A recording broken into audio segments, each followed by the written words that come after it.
आज की इस वीडियो में हम अपने लेसन समांतर श्रेणी लेसन 4 है उसके प्रश्नावली क्वेश्चन को हल करें। ठीक है, और हमने 15 तक क्वेश्चन हल कर लिए थे और एक क्वेश्चन 17 को भी हल कर लिए थे। ठीक है, 16 को छोड़ दिया था और अभी ना क्वेश्चन नंबर 2 को छोड़ दिया। ठीक है, उसको लास्ट में कर दूंगा, कल लास्ट हो जाएगा ये प्रश्नावली एक। ठीक है, 16 करेंगे, उसके बाद 18, 19, 20 करेंगे आज। ठीक है, तो इसको ज़्यादा लंबाई करके पिछले वीडियो में छोड़ दिया था। ठीक है, और सेम वैसा ही कॉन्सेप्ट है इसमें भी कि देखो इसमें क्या है ना, किसी समांतर श्रेणी का चौथे और 8वें पदों का योग कितना है, 24। ठीक है, चौथा पद का हम क्या निकालेंगे, समीकरण। 8वें पद का निकालेंगे जैसे पिछले वीडियो में करते आए हैं, पिछले क्वेश्चन में जी। इन दोनों को जोड़ेंगे, योग है ना, तो जोड़ देंगे, बराबर कर देंगे 24। पहला कंडीशन, ठीक, पहला कंडीशन से पहला प्रश्नावली। अब तथा 6वें और 10वें पदों का योग 44 है। सेम टू सेम इसको करेंगे, वैसे इसको भी करेंगे। तो दूसरा समीकरण, इस समांतर श्रेणी का जो है प्रथम 3 पद ज्ञात करना है। प्रथम पद, प्रथम 3 का है ना, तो प्रथम 3 नहीं कर देना, तीसरा पद करके। प्रथम 3 पद, शुरुआत के यानी 3 पद, पहला, दूसरा और तीसरा। ठीक है, तो हमें क्या, हम पिछले क्वेश्चन में ना हल करते आ रहे हैं, हमें डायरेक्ट ऐसे ही पदों को पद दे दिए होते हैं, लेकिन 2 कंडीशन देते हैं जिससे हम विलोपन विधि से हल करते हैं। और उसमें क्या है, प्रथम पद ए और सार्व अंतर डी ज्ञात करते हैं। अब उसके बाद हमें कुछ भी प्रश्न पूछा जाए हल कर लेते हैं।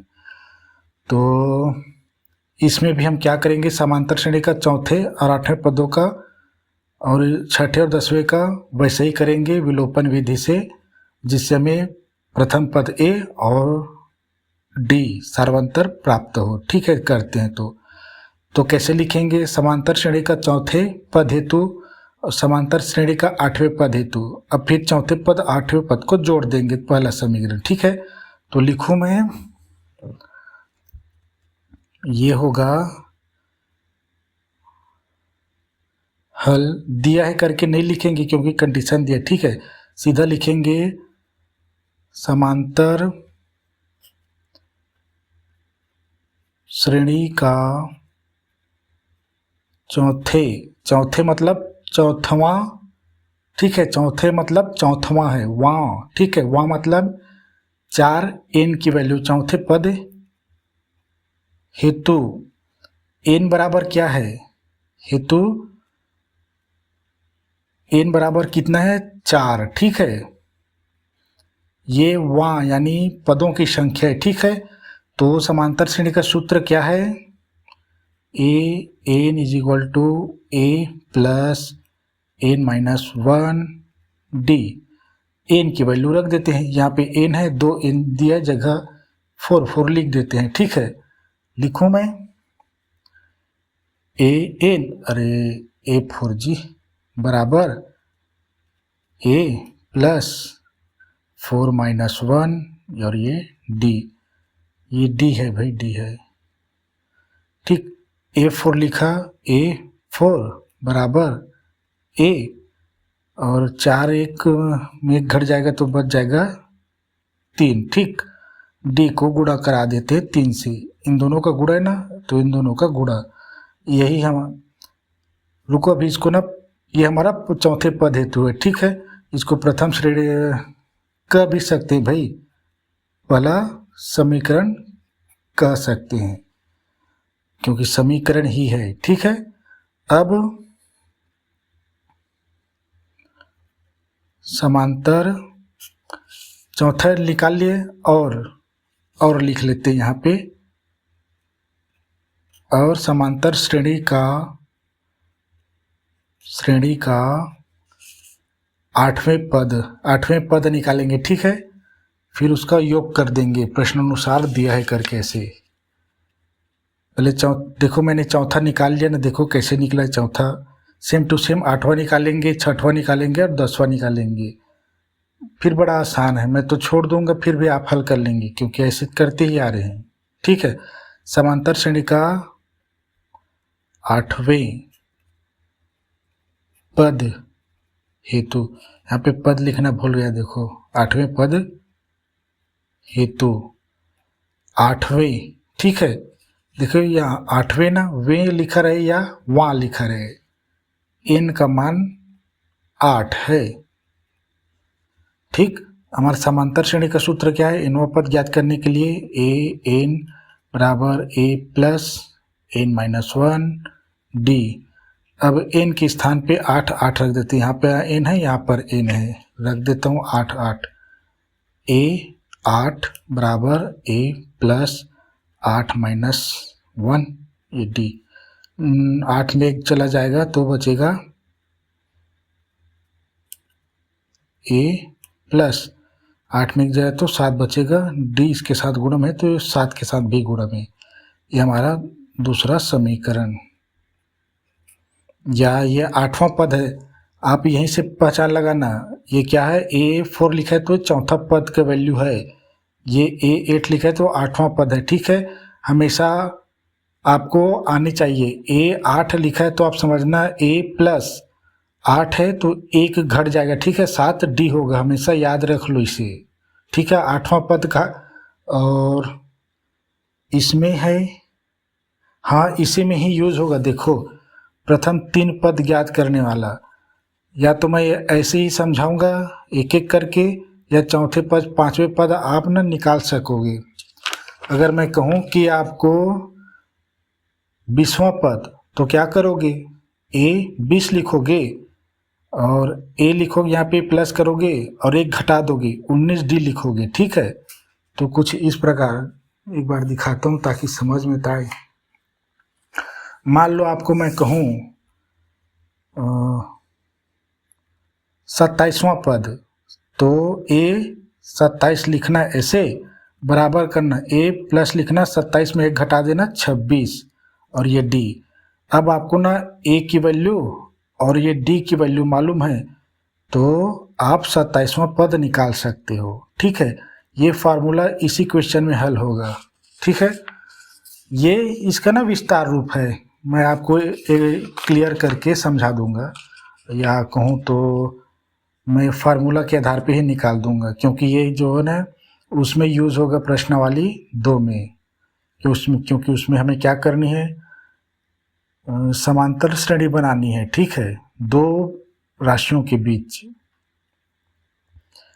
अब प्रश्नानुसार लिखेंगे, प्रश्नानुसार 4वें और 8वें पदों का योग 24 है करके।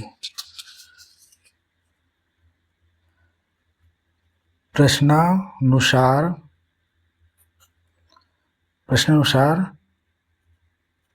चौथे और 8वें पदों का योग,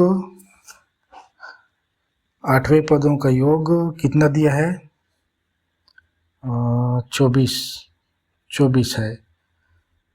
तो मैं चौथे पद क्या है, A4 योग है ना प्लस A8 है। ठीक है, बराबर ये 24। अब इसका विस्तार रूप ए का दिख रहा है। ठीक है, स्क्रीन में ए प्लस 3 4 है तो 3 कर दो और ये डी सेम टू सेम लिखा, प्लस 8 के लिए ए प्लस 8 है तो 7 कर दो, एक घटा दो और डी बराबर ये 24। अब ये और हल होगा ना, देखो ये प्लस है, ए प्लस, इसको सेम को ना एक जगह लिखने से क्या होता है, ए लिखा, इसको इस ए को लिख रहा हूँ क्योंकि ये एस प्लस ए है, तो प्लस ए प्लस 3 डी प्लस 7 डी बराबर 24। अब इसमें क्या होगा ना, पता चलता है, देखो एक ए कितना हो गया, 2 ए, संख्याएं यहाँ पे एक एक है इसलिए 1 2 हो गया, एक उतार दिया, प्लस है तो यहाँ पे ना इसको 3 और ये 7 3 10 हो जाएगा। ठीक है, 10 डी को डी उतार दिया, चूँकि दोनों प्लस में है तो प्लस बराबर 24। यहाँ पे अच्छे से लिख देते हैं क्योंकि ये हमारा तीसरा समीकरण है। और क्या है कि ये समीकरण यूज होगा विलोपन विधि से हल करने के लिए। ठीक, अब जैसे हमने चौथे और आठवें किए और दोनों को योग कर दिया, अब सेम टू सेम हमें करना होगा। अब कौन सा छठा और 10वां पद निकालेंगे, फिर योग करेंगे 44। तो छठा और 10वां याद रखना, ठीक है। अब समांतर श्रेणी का छठे पद हेतु छठे है तो n बराबर 6। सूत्र क्या है, ए एन बराबर A plus N minus 1 D. ठीक, n के स्थान पे रख देते हैं 6, ए 6 ए प्लस 6 माइनस 1 और ये d, और यहीं पे बना देते हैं ए 6 बराबर ए प्लस मैं 6 में 5 यहाँ पे गुणा करके d भी लिख सकता हूँ, ठीक है, लेकिन ये d गुणा में हो है, हम जानते हैं यहाँ पे गुणा में है करके। ये हमारा कितना है, चौथा समीकरण मान लो। समीकरण लिखने में कोई बुराई नहीं है, ठीक है। अब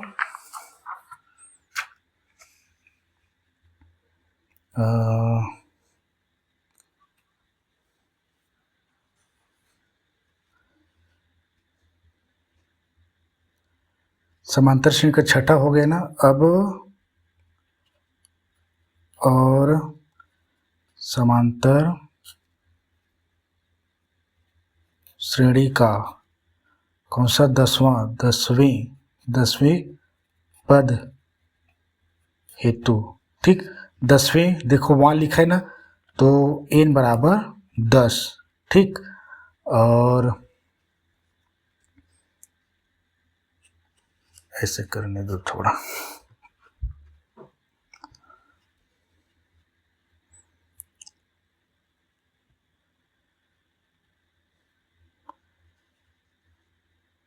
हमारा सूत्र क्या है, ए एन बराबर, मैं सूत्र देखो एक एक चीज़ लिखवा रहा हूँ। देखो ऐसा होता है कि कहीं पे मैंने बुक में दिखाया, अगर छठे पद पूछे तो डायरेक्ट ये लिख देते हैं, इन दोनों को नहीं बताते, ना ये भी ना आते। ये क्यों बना है, ये एक क्रम में बताया है मैंने, देखो।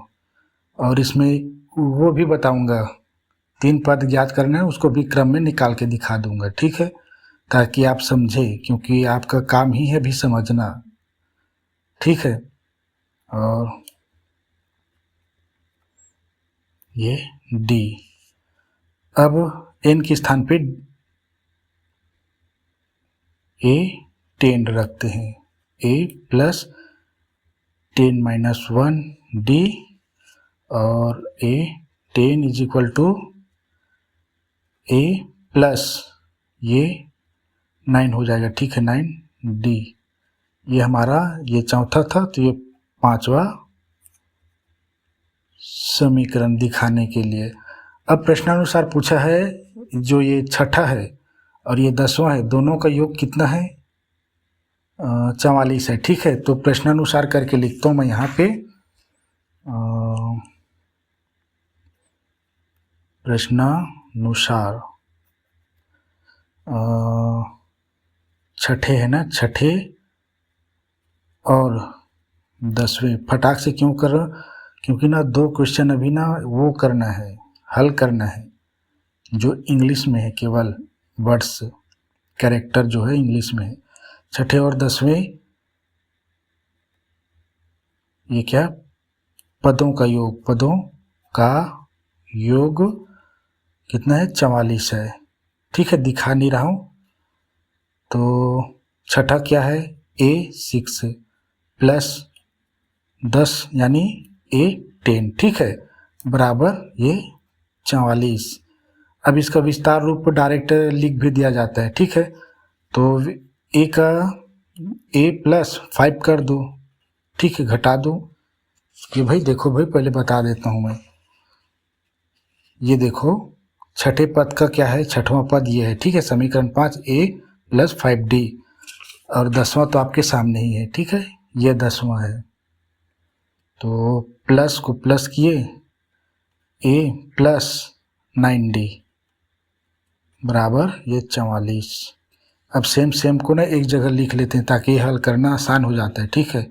ए, इस ए को लिख रहे हैं और उस सामने वाले चिन्ह को हमेशा उठाते हैं ना।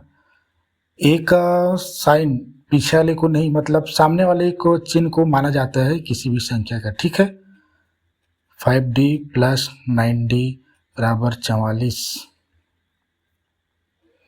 और ये 2a प्लस प्लस में तो प्लस आएगा, 5 9 14, और d का d बराबर 44। अभी आगे हल नहीं होगा, ठीक है। ये हमारा छठा समीकरण। अब जो है समीकरण 3, ये देखो इसमें क्या है, ये क्या है, दो चरों का क्या है, रैखिक समीकरण बन चुका है, ठीक है। 44 है, ए और डी दो रैखिक दो चर हैं, ठीक है। और ये देखो समीकरण 3 ए और डी 24, समीकरण 3 और समीकरण 4 मैं लिख देता हूँ, ऐसे लिखेंगे। अतः समीकरण निकाय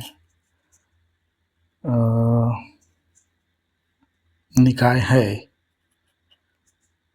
कौन सा, तीन कौन सा है, 2a प्लस 10d बराबर 24 है, ये समीकरण 3, ठीक है। हम इसे समीकरण 1 मान सकते थे अगर इन पदों को समीकरण नहीं लिखते तो। और दूसरा समीकरण ये 2a प्लस 14d बराबर 44, ये हमारा छठा समीकरण। ये क्या है, समीकरण निकाय है। अब इन दोनों का क्या करेंगे, हम विलोपन विधि से हल करेंगे, ताकि विलोपन मतलब कोई एक चर को क्या है, हम विलोपित कर देते हैं, यानी डिलीट कर देते हैं, हटा देते हैं। अगर ये प्लस है और ये भी प्लस है और समान है, उसका क्या है, गुणांक देखो, 2 गुणांक है, 2 गुणांक, तो क्या है, दोनों प्लस प्लस में ना, तो घटा देंगे, तो एक प्लस में है तो एक माइनस में हो जाएंगे, प्लस और माइनस शून्य हो जाते हैं, ठीक है।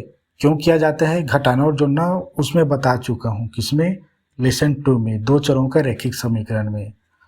तो विलोपन विधि से हल, ठीक है। समीकरण 3 व समीकरण 4 की, समीकरण 6 की क्या है, एक का गुणांक समान है और चिन्ह भी समान है, लिखेंगे, अतः घटाने पर करके लिखेंगे।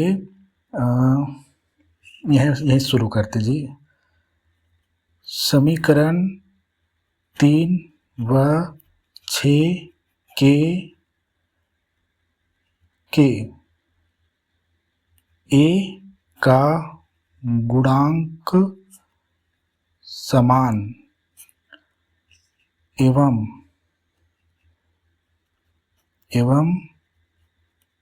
चिन्ह भी समान है, अतः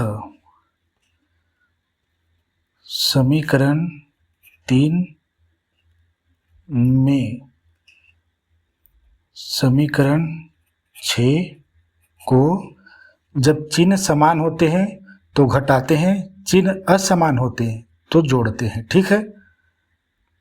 गुणांक समान होनी ही चाहिए दोनों स्थिति में। समीकरण 3 में समीकरण 4 को घटाने पर, ठीक है, ये विलोपन विधि है, ठीक है। इसको अगर आप यहीं पे लिख दोगे ना, तो जो जांचने वाले हैं वो टीचर है, वो और अच्छे से आपको नंबर दे सकते हैं। क्योंकि बुक में कहीं पे विलोपन विधि का यूज नहीं हुआ है। यूज हुआ है जी, लिखा नहीं, बताता नहीं है कि ये विलोपन विधि से हल किए करके। अब घटाते हैं तो कैसे करते हैं, पहले चर को एक पक्ष में और चर वाले को और संख्याओं को एक पक्ष में। देखो कैसे, पहले इसको लिखे 2a प्लस 10d, ठीक है। अब घटानी है ना, अब इसको घटाएंगे, इसको इसमें घटाएंगे, इसको इसमें घटाएंगे, ठीक है। तो माइनस लगाया, चूंकि ये दो पद में है तो ब्रैकेट लगाएंगे 2a, क्योंकि चिन्हों में परिवर्तन होगा, ठीक है। बराबर, अब बराबर के बाद वाली संख्या को 24 पहला है, क्योंकि ये 24 के लिए है तो 24 पहले, और ये क्या है, देखो यहाँ पे मैं ब्रैकेट नहीं लगा रहा हूँ क्योंकि 44 केवल एक ही पद है। अब इसको और आगे हल करते हैं।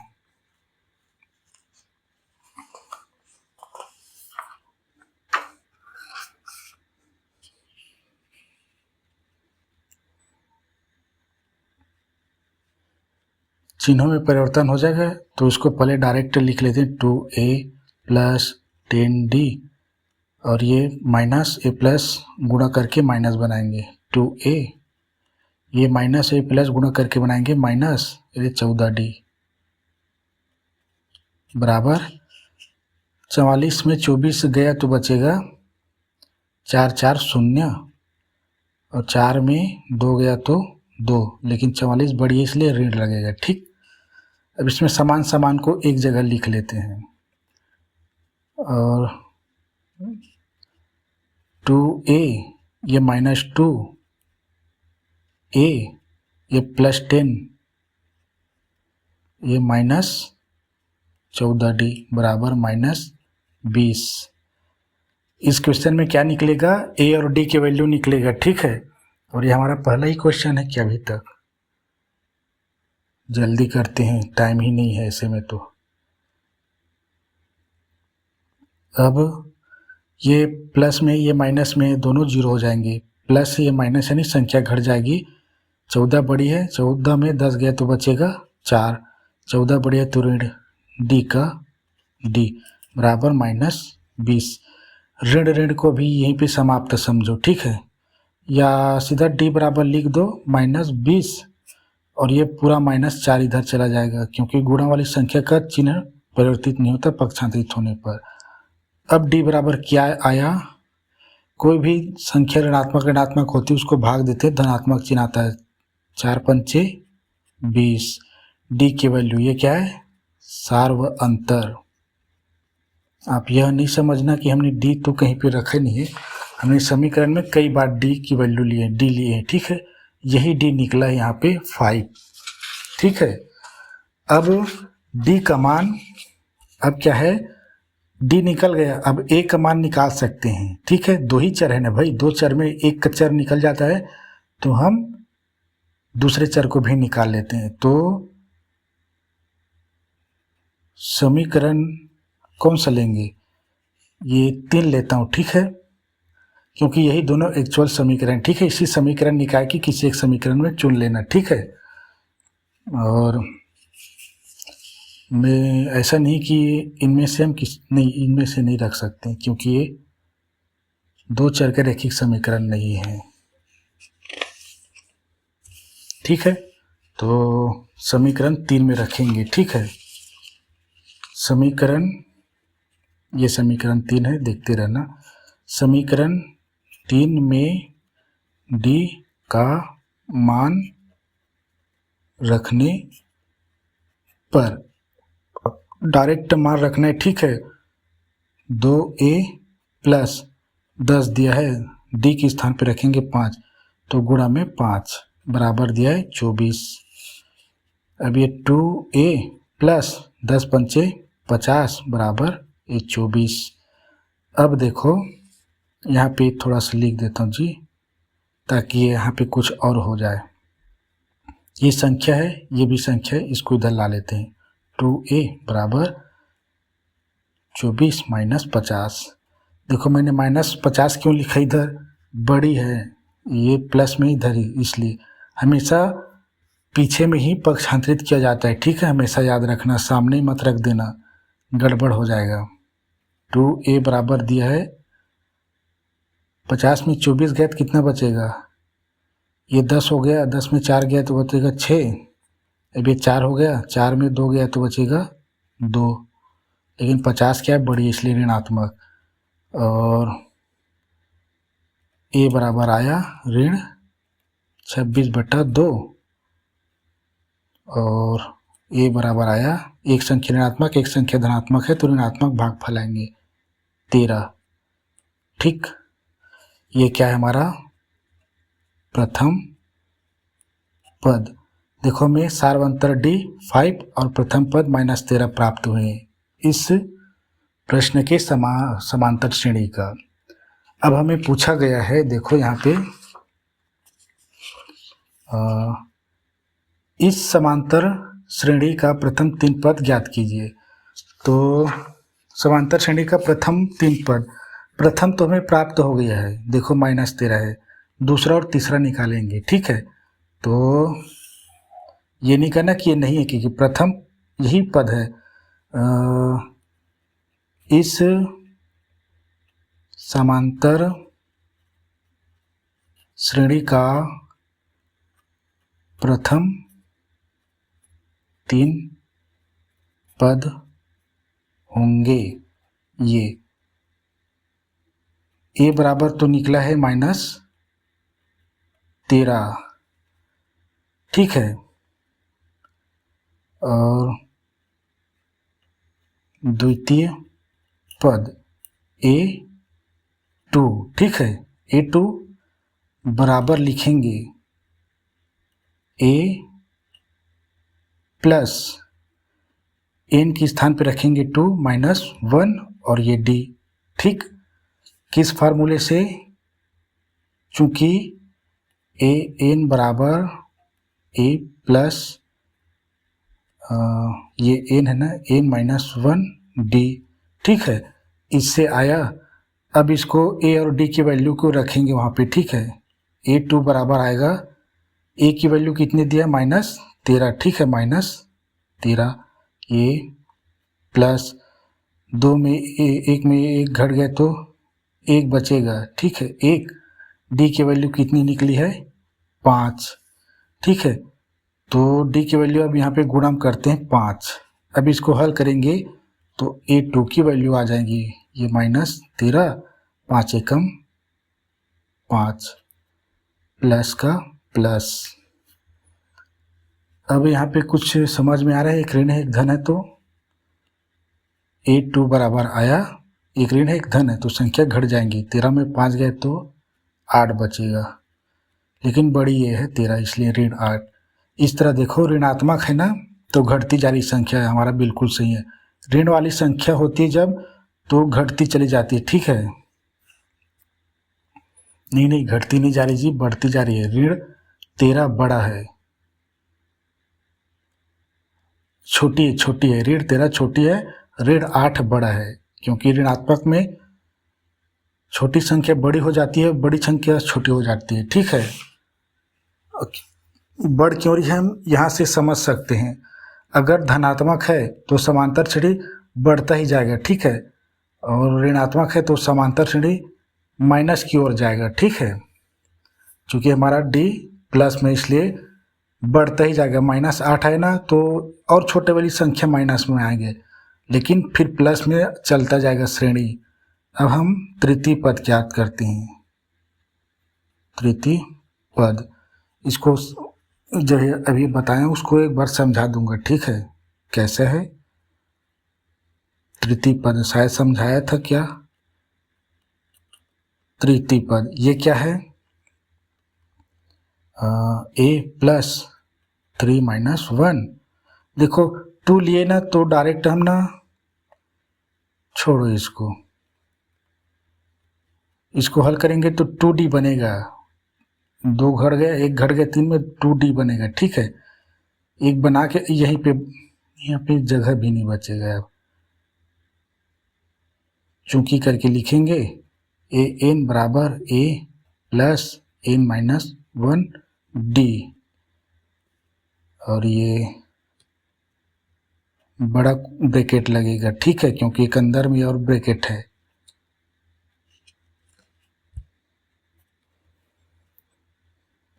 देखो छोटा छोटा लिख के बता रहा हूँ, ठीक है। ए प्लस एक घट गए तो 2 और ये डी, 3 के लिए 2 हो जाता है, ठीक है। अब ए और डी की वैल्यू को रखते हैं।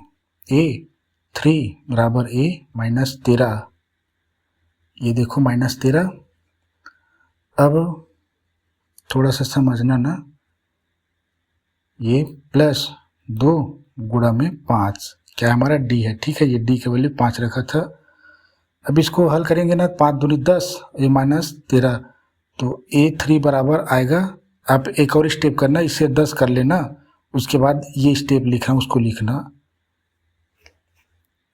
ठीक है जी। इसको माइनस 13 करता हूँ प्लस 10, हमारे पास यहाँ पे और जगह है। A3 बराबर आया, एक ऋण एक धन है, संख्या घट जाएगी, 13 बड़ी है, 10 गए तो 3 बचेगा, माइनस 3 बचेगा, क्यों, क्योंकि बड़ी है। तो इस तरह से देखो, हमारा प्रथम पद माइनस 13, द्वितीय पद हमारा माइनस 8 और तृतीय पद हमारा माइनस 3, ये तीनों हमारा आंसर है, ठीक है। यहाँ पे लिख सकते हैं माइनस 13 माइनस 8 माइनस 3 आंसर। और एक चीज जो बोल रहा था अभी, हमारा पहला ही क्वेश्चन हल हुआ है जी। इसमें भी अगर देखो डी अगर धनात्मक है तो क्या है ना, जुड़ती जाती है। जैसे 1 है तो 1 में 2 3 4 एक एक जुड़ता जा रहा है ना, ठीक है। तो मैं ये अभी जो बोला हूँ ना, वो समझा रहा हूँ छोटी सी चीज़ में।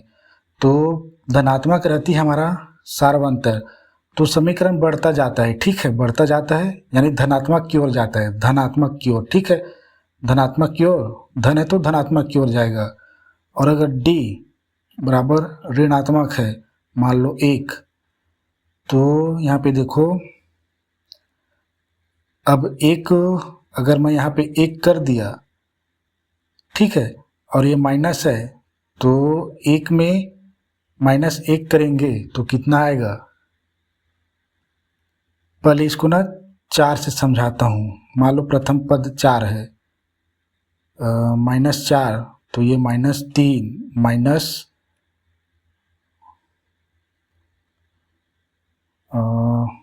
गलत समझा रहा हूँ क्या जी।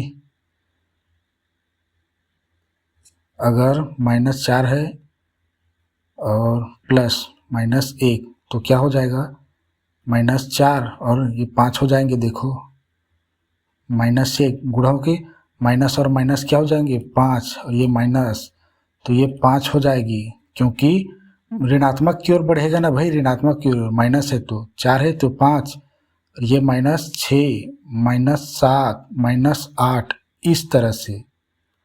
जैसे माइनस 1 लिख दिया तो माइनस 2 माइनस 3 माइनस 4 माइनस 5, अगर 1 है उसका गुणांक तब, ठीक है। ये ऋणात्मक वाली संख्या में बढ़ती ही जाएगी, ठीक है। और धनात्मक है तो धनात्मक में बढ़ता ही जाएगा, ठीक है। यह कह रहा हूँ, धनात्मक से आप समझ लेना समांतर श्रेणी क्या है, धनात्मक संख्या की ओर बढ़ेगी। ऋणात्मक है तो समझ लेना ऋणात्मक संख्या की ओर जाएगी, यह कह रहा हूँ मैं।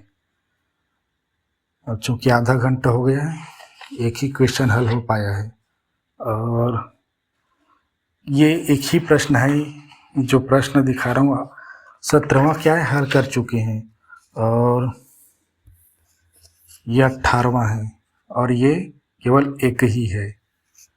किसमें, देखो एक समांतर श्रेणी दिया है 3 8 13 और 253 में अंतिम से 10वां पद ज्ञात करनी है हमको।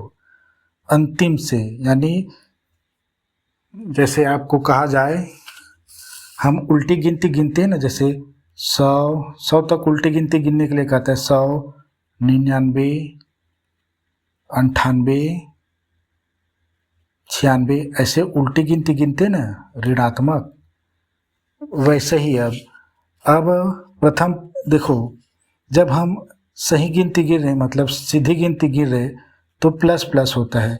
तो यहाँ पे देखो पहले क्या है 3 8 13, ठीक है।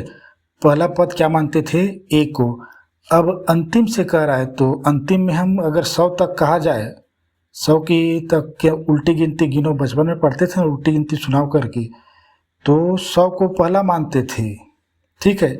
सीधी में 1 को पहला मानते थे, शुरुआत किससे करते थे 1 से सीधी गिनती में, लेकिन उल्टी गिनती में 100 को पहला शुरू करते थे। उसी प्रकार यहाँ पे अब उल्टी का है, अंतिम से का है ना, अंतिम से, तो 53 को ना पहला मानेंगे, ठीक है। 53 को क्या करेंगे पहला मानेंगे और 10वां पद निकलेगा, ठीक। इसको जब पहला मानेंगे ना तो इधर वाली जो 10वां है वो निकलेगा। तो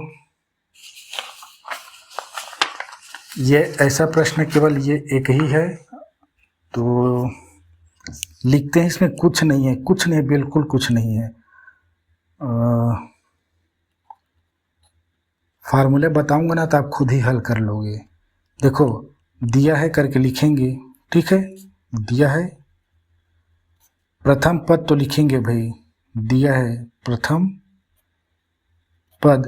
प्रथम पद क्यों लिखे, क्योंकि हमें सार्वंतर डी ज्ञात करनी, इतने से तो निकलेगा। प्रथम पद ए बराबर 3।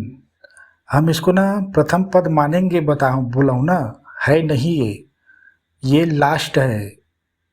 एक स्थान पे हम एल रखेंगे, एल एल, ठीक। प्रथम पद सार्वंतर क्या निकलेगा, सार्वंतर डी बराबर कितना निकलेगा, 8 में 3 गए तो 5, ठीक। आप उसे हल कर लेना, 8 - 5 करके, 8 - 3 करके, ठीक। क्योंकि टाइम नहीं है, कम से कम एक क्वेश्चन तो हल कराऊँ उसका।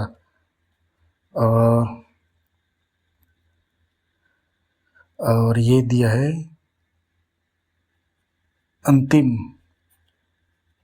पद, हम यहाँ एल रखे रहेंगे, एल रख रहे हैं, ठीक है। एल बराबर 2 5 3। अंतिम पद एल से भी प्रेजेंट करते हैं और ए एन से भी, ठीक है। हम अंतिम पद को ए एन से प्रेजेंट करते थे इससे, ठीक है। जब हम समांतर श्रेणियों को जोड़ेंगे तो एल ही यूज करेंगे अंतिम पद के लिए, वहां समझा दूंगा, ठीक है, क्यों कर रहे हैं अंतिम पद को। और इसमें दिया है एनवा पद दिया है, पदों की संख्या एन बराबर दिया है 10वां, 10 दिया है। अब हमें समांतर श्रेणी का सूत्र अतः करेंगे अंतिम से एनवा पद ज्ञात करने हेतु सूत्र, देखो लिखेंगे ए एन, सूत्र फिर मान रख देना, उसके बाद खुद ही हल कर लोगे इसे। ए एन बराबर रखेंगे और मैंने कहा ना एक स्थान पे एल रखेंगे, तो ए लिखते थे ना यहाँ पे, अब हम एल रखेंगे। अब यहाँ पे क्या रखेंगे माइनस, वहाँ पे प्लस करते थे, ये देखो एक बार इसे देख लो, ए एन लिखा, बराबर किया, एक स्थान पे मैंने एल रख दिया, ठीक है। यहाँ पे प्लस होता है ना, अब मैंने माइनस रख दिया, उसके बाद अब कुछ चेंज नहीं होगा, देखना। अब सेम टू सेम n-1 और ये d कि करना क्या है, l माइनस बस लगानी है, उसमें a प्लस होता है, ठीक है। अब में मान रखने पर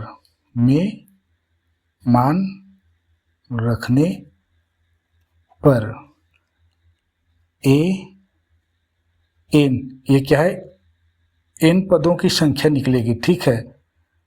बराबर l बराबर दिया है 2 5 3, 53 दिया ना, ये देखो माइनस किया, n बराबर दिया है 10, यहाँ पे हम 10 लिख सकते हैं भाई, 10, ठीक है। लेकिन ये हमें ना ये एल रखना था एक स्थान पे, ठीक है। और मैंने तो ए एन ही पढ़ा है, ठीक है, रहने दो, अंतिम से निकाल रहे हैं, ठीक है। और ये एन के स्थान पे रखेंगे 10 -1, ये ब्रैकेट में ही, डी दिया है 5। इस ए को ना, चूंकि यहाँ पे ए है ना, तो इसको एल कर लो जी, ठीक है, एल कर लो, एल एन है, ठीक है, एल, तभी तो पता चलेंगी। ये लास्ट से 10वां है, ये लास्ट से 10वां, ठीक है। ऐसे में तो शुरू से 10वां हो जाएगा, ठीक है। यहाँ पे ए है तो यहाँ पे एल है, तो यहाँ पर भी एल, अब ठीक है। और देखो, अब इसको हल कर दोगे तो लास्ट से 10वां निकल आएगा। और 2 5 3, ये -9 गुणा में 5, हल कर लोगे। 2 5 3, एक ऋण एक धन है तो ऋण आएगा, 9 पंचे 45, एल 10, लाल 10, एल 10 इज इक्वल टू 254। ये 13 हो गया, 13 में 5 गया तो बचेगा 8, ये 4 हो गया, ये भी 4 है, यानी 0 हो गया, 2 का 2, ये ऋण है, हाँ ये धन है तो धन, यानी यही हमारा आंसर है, लास्ट से 208, बिल्कुल करेक्ट आंसर आया है। इस क्वेश्चन का आंसर 208 ही है, ठीक है। तो यही क्वेश्चन, ये जब भी अंतिम से 10वां पद ज्ञात कीजिए बोलेगा तो घबराना नहीं है। अब कम से कम एक क्वेश्चन हल कर लूँ इसका, कल ख़त्म ही कर देंगे। ये 20वां क्वेश्चन है, घबराना नहीं है। और ये 20वां क्वेश्चन जो है सेम टू सेम 13वां जैसा है, और एक क्वेश्चन एग्जाम्पल में था सेम टू वैसे ही है। क्या है, जो एक करेक्टर है ना, वो बस बदली है, इंग्लिश में कर दिया है। और सामान्य इसमें कुछ नहीं है, देखना, वैसा ही कार्य करना जैसे किए हैं। यदि किसी समांतर श्रेणी का पीवा पद क्यों है, ठीक है, क्यों पद पी है तो सिद्ध कीजिए कि पी प्लस क्यू, ये पी प्लस क्यू वहाँ है ना, ठीक है। एन के स्थान पे इन दोनों को जोड़ के रखेंगे, पद शून्य है, सिद्ध करनी है। हल करेंगे तो आंसर शून्य ही आ जाएगा, सिद्ध उद्ध करने के सोचो मत। मैं दिखा देता हूँ 13वां प्रश्न कैसा था, निकाल के रखा था, वो कहाँ गए, हाँ ये भी नहीं। 13वां पद और 20वां क्वेश्चन को देखना, मिलाना। देखो, समांतर श्रेणी का दिया है कहाँ तक, 11वां पद 38 है, ठीक है, पीवा पद क्यों है, कोई डिफरेंस नहीं, क्यों पद पी, और ये 16वां पद 73 है, 73, ठीक, 16वां पद 73 है। तो सिद्ध कीजिए कि लिखा है पी और क्यों पद शून्य है। इसमें इस श्रेणी का 31वां पद, इसमें भी सेम टू सेम करना है। इसमें ना इस समांतर श्रेणी का पी प्लस क्यों पद ज्ञात करनी है। इसमें ज्ञात करेंगे तो शून्य ही आ जाएगा, 31वां बराबर जो संख्या होती थी वैसे ही पी प्लस क्यों पद बराबर शून्य हो गया, यानी सिद्ध हो गया, लिख देंगे। 31वां पद का मान निकलेगा ना, वैसे ही पी प्लस क्यों पद का मान शून्य आएगा। सिद्ध करना वाला लिखा है, इसको डरना नहीं है, सेम टू सेम है। जैसे इसमें 31वां पद ज्ञात किया इतना, सेम टू सेम इसमें पी प्लस क्यों पद ज्ञात करेंगे, और ज्ञात करेंगे तो इसका आंसर यहीं पे दे दिया, इसलिए सिद्ध कीजिए करके लिख दिया है।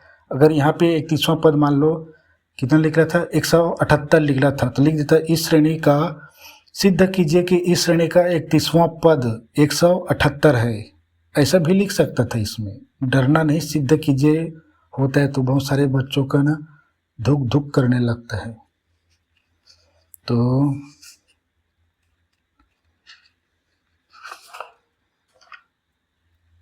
ठीक है, सेम टू सेम वही कार्य करते हैं।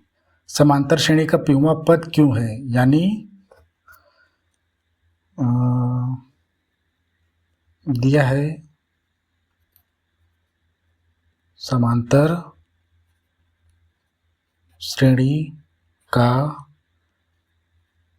पीवा पद क्यों है, ठीक है। ये पहला निकालेंगे, फिर ये दोनों निकालेंगे। इससे पहला समीकरण बनेगा, इससे दूसरा समीकरण बनेगा, ए और डी वैल्यू निकलेगी, ठीक है।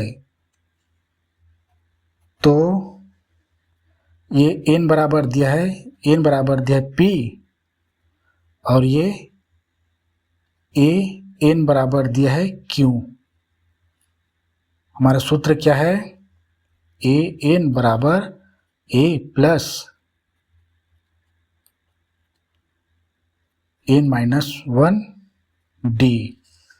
अब ये दिया है और ये बस दिया है, दोनों को फुट कर देते हैं, ठीक है। अब n बराबर p दिया है और a n बराबर क्यों दिया है, घबराना नहीं है, ठीक है।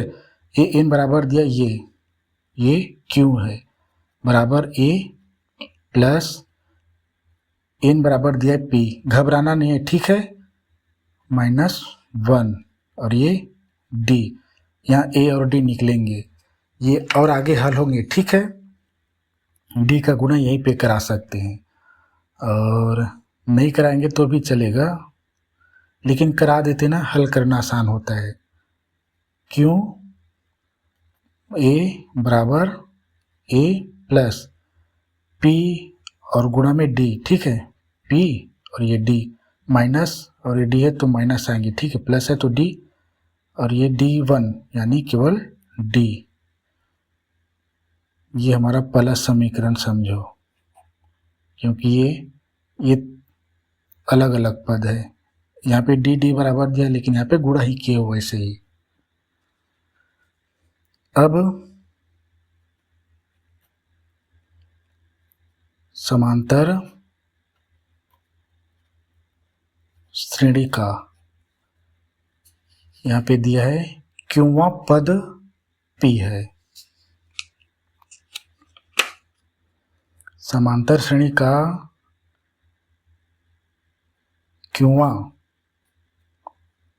पद p है, तो वहाँ लिखा है, वहाँ वाली कौन सी होती है, n बराबर ये q, इनवा पद है लिखा है ना, देखो बताया ना था एक बार, है a n की वैल्यू होती है ये p। और यहाँ पे एक चीज़ याद रखना, यहाँ पे p प्लस q है, ठीक है।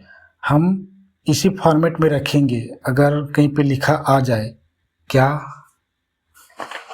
दिखाता हूँ, कहाँ गए वो रफ, कहीं पे लिखा आ जाए क्वेश्चन में q प्लस p, तो हम ना इस फॉर्मेट में लिखेंगे। देखो q है, यहाँ पे p है, p है, यहाँ पे q है, हम इसे p प्लस q फॉर्मेट में लिखेंगे, ठीक है। क्योंकि दोनों धनात्मक है तो पलटने से कोई परिवर्तन नहीं है, ठीक है। क्योंकि इसके बाद जब इसका मान निकालेंगे तो इसी फॉर्मेट या इसी संरचना में होगी, तभी ना अच्छे से निकलेगा, हमें इधर उधर करने की आवश्यकता नहीं होगा। तो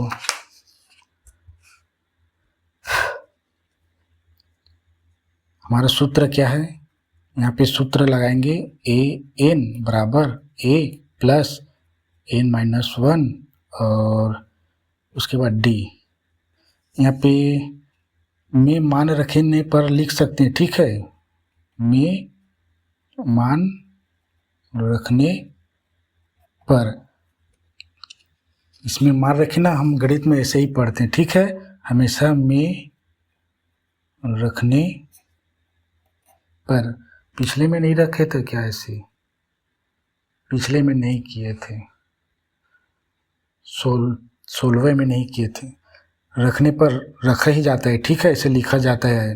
नहीं लिखेंगे ना तो भी चलेगा, लेकिन ऐसे लिखने से पढ़ने वाले को ना, समझाने जांचने वाले को पता चल जाता है कि इसमें मान रखा गया है। अब मान रखते हैं, ए एन बराबर दिया p बराबर a बराबर हमें नहीं दिया, यही निकलेगा और ये निकलेगा d, n बराबर दिया q, ये d, और ये और हल होगा।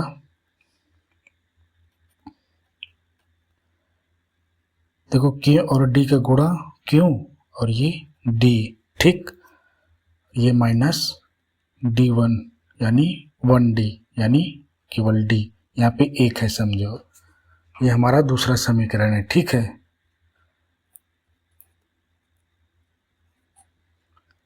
अब पूछा गया है, आगे तो नहीं दिया, इसे सिद्ध करनी है।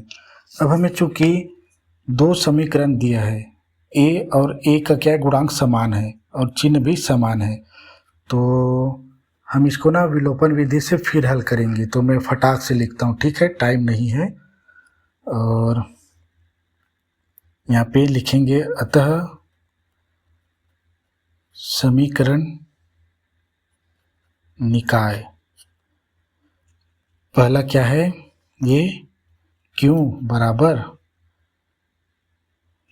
ये वाली है ना, ठीक है, दिखने स्क्रीन में दिख रहा है, क्यों बराबर A plus P D minus D, ये पहला समीकरण।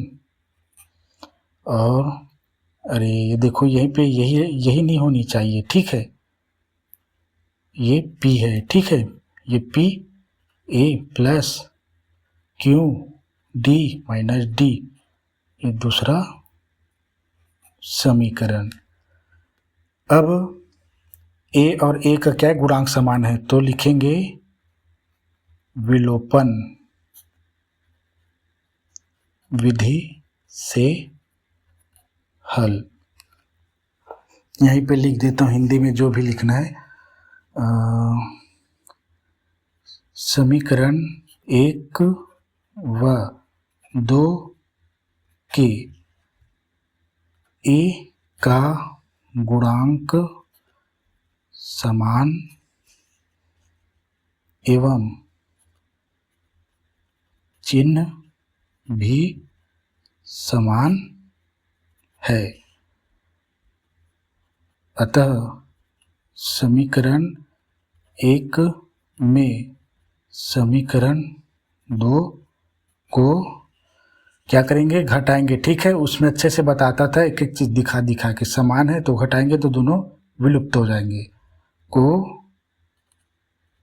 घटाने पर घटाएंगे तो ए खत्म हो जाएगा, केवल डी बस बचेगा।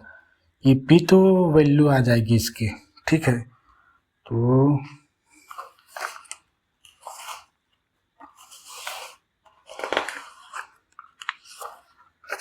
नेक्स्ट पेज ये है,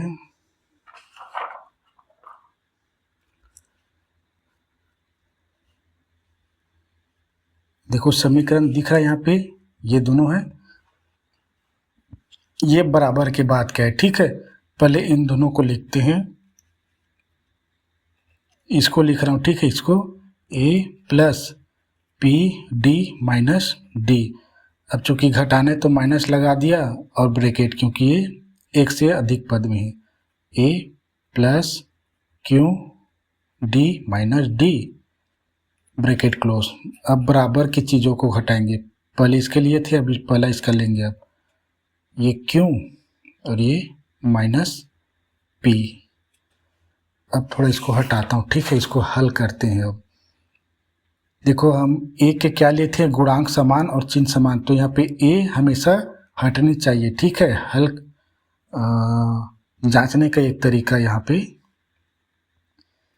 पहले तो A plus P D minus D, minus और plus minus A, minus plus minus Q D, minus और माइनस गुणा में प्लस ये डी, ये क्यू माइनस पी,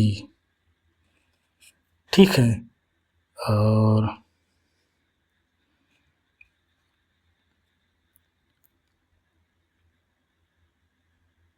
समान समान को देखो, ए, ठीक है, समान समान को या कटा देता हूँ, यहीं पे आप समान समान लिखते रहना, ठीक है।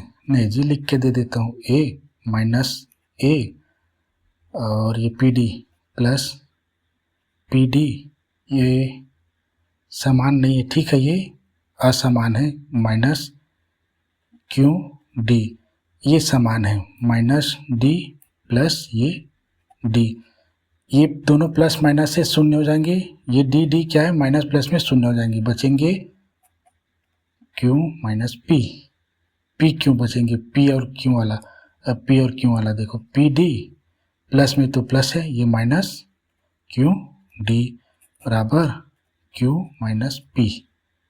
ठीक है, डी डी डबल है ना, हम यहाँ पे इसको क्या करेंगे, उभयनिष्ठ निकालेंगे। उभयनिष्ठ निकालने के लिए क्या करते हैं, इसी से भाग दे देंगे, ये माइनस है तो माइनस क्यू डी और ये डी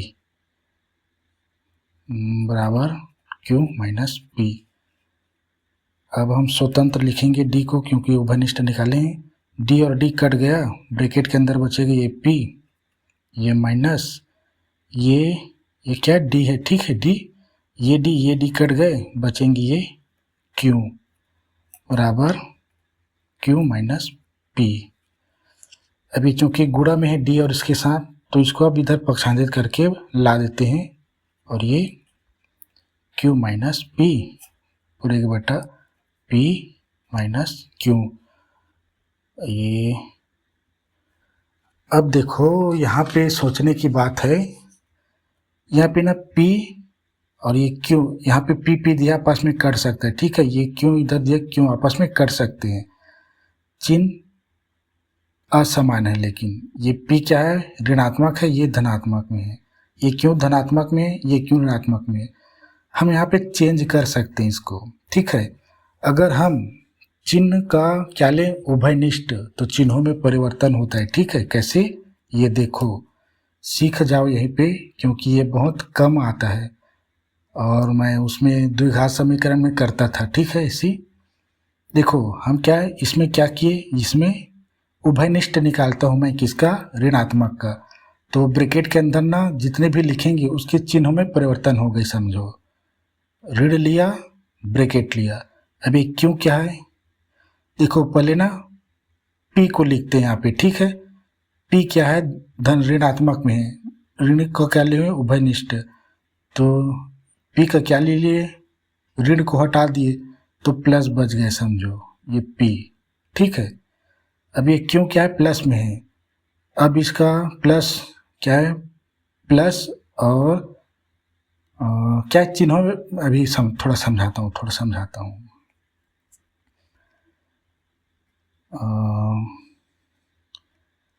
क्या है कि ना, P को मैंने पहले लिखा, ठीक है, इस फॉर्मेट में, चूंकि ऋण और ऋण गुणा होके यहाँ पे प्लस में इसलिए रखा हूँ क्योंकि ऋण और ऋण प्लस गुणा होके ना फिर ऋणात्मक P ही बनाएंगे, ठीक है। अब ये क्यू है जो प्लस में है, और इसको मैं अगर ऋण क्यू लिखूँगा तो ऋण और ये ऋण मिलके धन बना लेंगे, यानी क्यों क्या फिर धनात्मक हो जाएंगी, ठीक है। यहाँ पे ऐसे समझो, ये ऋण इसको लिया ना, सेम टू सेम यही आएगा, देखना, ऋण पहले यहाँ पे ना ये समझाता हूँ, बिना P को क्या पलटी किए हुए, बिना P को पलटी किए हुए, देखो चिन्ह में परिवर्तन करते हो, ये क्यों है, ये माइनस क्यों, ये P plus minus P plus में हो जाएगा, क्यों, देखो क्यों माइनस माइनस क्या हो जाएंगे, प्लस, क्यों का क्यों, माइनस और प्लस माइनस, और P देखो क्यू माइनस P है, क्यू माइनस P, इसके सामने प्लस है, ठीक है, ऐसे ही समझो। तो यहाँ पे मैं ये कह रहा हूँ, अगर इस फॉर्मेट को ठीक है हम बदल सकते हैं, जैसे ये ऋण लिया कोष्टक के बाहर, ये प्लस P है, उसको ना यहाँ पे हम रख ले, यहाँ पे प्लस नहीं लिख रहे, ठीक है, क्योंकि नहीं लिख रहे तो प्लस है, समझो, क्यों, ऋण क्यों, पीछे में ऋण क्यों, सॉरी ऋण क्यों, और ये इस फॉर्मेट से आ गया। अब दोनों को कटा देंगे ना तो 1 आएगा भाई, देखो P माइनस क्यू कट जाएगा, सेम टू सेम है, तो D बराबर आएगा, ये माइनस तो आएगा, कट जाएंगे तो 1, ये क्या हमारा सार्व अंतर, और A की वैल्यू निकल आए क्या, इसमें नहीं निकला भैया, तो D का मान समीकरण किसमें रखें,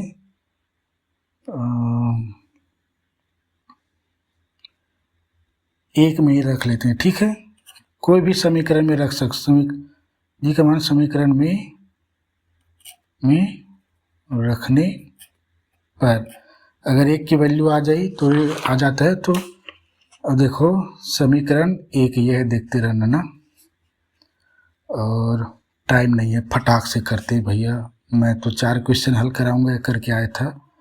क्यों लिखा, बराबर किया और ए लिखा, ए, अरे मैं 20वां क्वेश्चन हल करा रहा हूँ क्या? ये मैं 19वां को भूल गया शायद, ऊपर नीचे था शायद, इसलिए भूल गया। ठीक है, कल फिर इसका जलवा देखेंगे, ये और कठिन है। ठीक है, तो मैं ऊपर नीचे रख दिया था ना, तो 20 को ऊपर में रख दिया था तो यही आ गया 20। ठीक है, 19 को भी कल हल करा देंगे। ये a प्लस p और d की वैल्यू आया -1, d के स्थान पे ये -1 रख दिया, ये माइनस d के स्थान पे फिर मैं माइनस रखता हूँ। हमेशा माइनस संख्या को क्या करेंगे, अब इसको हल करेंगे तो a की वैल्यू आएगी, देखना क्यों बराबर a, और ये p माइनस और प्लस, देखो p क्या है प्लस में है और ये एक क्या है माइनस में, तो गुणनफल ऋणात्मक आएगी भाई, p आएगी p1। ठीक, ये minus plus minus minus plus, ये 1। अब आप देख रहे हो a की वैल्यू निकालना है ना, ये क्यों है, ये p है, ये 1 है। इनको ना हम इधर ला देते हैं, देखो ये क्यों है, पीछे में लिखेंगे इसका माइनस, वो प्लस p हो जाएंगे, ये +1 है वो -1 हो जाएगा इधर आके, और ये a इधर ही है। अब a बराबर आया, देखो हम यहाँ पे ना p का क्या है ना, इसमें पूछा गया ना, p प्लस क्यों रखेंगे, तो मैं यहाँ पे ना पलट देता हूँ, फिर प्लस प्लस में क्यों प्लस में p प्लस में, तो कोई परिवर्तन नहीं होगा। देखो दोनों प्लस प्लस में, ठीक है, ये माइनस है वो -1 है, तो a बराबर प्रथम पद हमारा ये निकला। देखो जल्दी करता हूँ जी, टाइम नहीं है, और हमें इसमें ज्ञात क्या करना था, पीवा और क्यूवा पद निकालना है। ठीक है, तो यहाँ पे इतने में निकाल के दिखाता हूँ। ठीक है, अतः p प्लस क्यूवा पद हेतु a बराबर तो ये है, ठीक है, a बराबर ये दिया है p प्लस क्यू -1, d बराबर आया है -1, और ये n बराबर दिया ये p प्लस क्यू। ठीक, समझना, मैं इतने में हल कर रहा हूँ। ठीक है, सूत्र क्या है, n बराबर a प्लस n-1 d में मान रखने पर लिख लेना। ठीक है, लिखना जरूरी है। ठीक है, a n का मान यहाँ पे निकलेगा। ठीक है, a दिया है, d दिया है, n दिया है, a n d दिया है, ये नहीं दिया इसलिए निकलेगा p प्लस क्यू पद का मान निकलेगा a n। अब ये a n नहीं रखना है, n के स्थान पे क्या है, ये p प्लस क्यू। ठीक है, अब यहाँ पे a का मान दिया यहाँ पे p प्लस क्यू -1, और n का मान दिया है यहाँ पे, ये प्लस है। ठीक है भाई, थोड़ा सा गड़बड़ हो रहा है, यहाँ पे प्लस है ना a के बाद, n का मान दिया है p प्लस क्यू, और d का मान दिया है -1। अब थोड़ा अच्छे से लिख देता हूँ जी, a p प्लस क्यू बराबर, ये p है, इसका p प्लस क्यू -1, ये प्लस ब्रैकेट में लेते हैं इसको, इसका और इसका गुणा होता है। ठीक है, यहाँ पे -1 लिखना था, ठीक है। p + 1 -1 है ना, ये -1 है तो यहाँ पे -1 है भाई थोड़ा। और p के साथ माइनस का गुणा होगा तो -p, ठीक। प्लस और माइनस का गुणा प्लस ये -q होगा, ठीक। और ये -1 और माइनस का गुणा होगा प्लस 1 एकम 1, बड़ा झंझट। छोटा सी चीज के लिए उसमें थोड़ा से वो करना ना। अब देखो a p + q बराबर, चिन्हों में परिवर्तन हो जाएगा, इस प्लस है तो नहीं होगा, ठीक है। सीधा लिख देता हूँ p + q - 1, इसको हटाने, ठीक है। ये प्लस नहीं लिखेंगे, इसको बस लिखेंगे, ठीक है। -p - q + 1, समझ में आ रहा है। अब देखो हमें प्रश्न में पूछा क्या गया था, p + q वहाँ पद का मान 0 है। अब देखो यहाँ पे कुछ नहीं है, 0 ही आएगा, क्योंकि सभी का क्या है। आप इसे ना वो कर लेना, ठीक है। इसको ना समान समान लिख देता हूँ जी, p + q बराबर p, यहाँ पे -p दिया है, q प्लस दिया है, यहाँ पे -q दिया है। अरे यहाँ पे ये प्लस है, देखो मैं ये -1 दिया है, ये +1 दिया है। अब देखो p1 -p क्या प्लस माइनस है, क्यों प्लस माइनस है, एक प्लस माइनस में यानी 0 हो गए। तो a p + q बराबर 0, और पूछा गया था सिद्ध कीजिए कि, तो ये सिद्ध हुआ, ठीक है। ठीक है, टाइम हो चुका है। ये लास्ट प्रश्न, मतलब 20वां प्रश्न इस वीडियो का। कल 19 से शुरू करेंगे, फिर कल प्रश्नावली को भी समाप्त कर देंगे, ठीक है।